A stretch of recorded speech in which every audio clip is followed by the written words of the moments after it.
C'est parti. Vous faites partie de la compagnie d'une petite voix. Vous pouvez la présenter en quelques mots? En quelques mots, Une petite voix m'a dit, c'est donc une compagnie de chanteurs lyriques, comédiens, artistes, des passionnés par la voix. Quelles sont vos actions? Vous essayez de promouvoir quel type de... Alors on crée des spectacles qui sont autour de la voix parlée et de la voix chantée, donc en création artistique.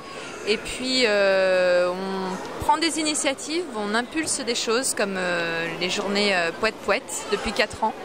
La poésie dans tous ses états d'art, où on essaie de mettre en rencontre et en connexion des artistes de plusieurs disciplines. Alors pour vous, c'est quoi le chant lyrique? Qu'est-ce que ça représente? Quelle est votre conception du chant lyrique? Alors, on a tous des formations de conservatoire et donc assez classiques, assez formelles, en théâtre et en chant. Mais on se plaît à rendre l'opéra un peu plus populaire qu'il n'est, c'est-à-dire à montrer qu'on n'est pas intouchable et qu'on peut aller près des gens et les toucher directement dans le cœur. Voilà. Comment vous en êtes arrivé au chant lyrique par le conservatoire? Vous aviez depuis toute petite une passion pour... Alors, quand j'avais 10 ans, j'ai écrit dans mon journal intime que plus tard je voulais être chanteuse et comédienne.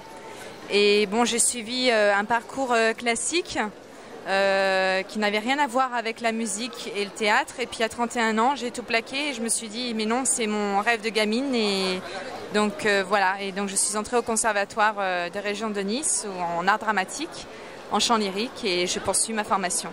Voilà. Et moi je chante depuis que je suis toute petite. Mon père m'apprenait des chansons, plutôt de chansons françaises, Brel, de la bonne chanson à texte. Et puis après j'ai commencé à prendre des cours de chant à 12 ans, des cours de chant lyrique. Et puis je suis rentrée au conservatoire à 15 ans et j'ai eu mon prix. Et là actuellement je fais aussi, en parallèle de la compagnie, j'essaye aussi d'être soliste. Alors que pensez-vous de l'initiative Voyage d'essence? Ça me fait voyager.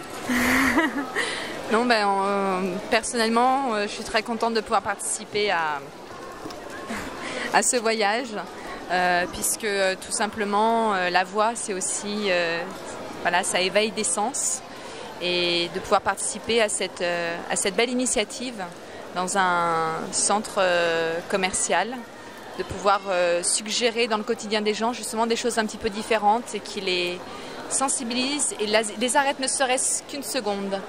Voilà. Super. Vous reviendrez veiller nos sens à 4000? Ah oui! Bien sûr.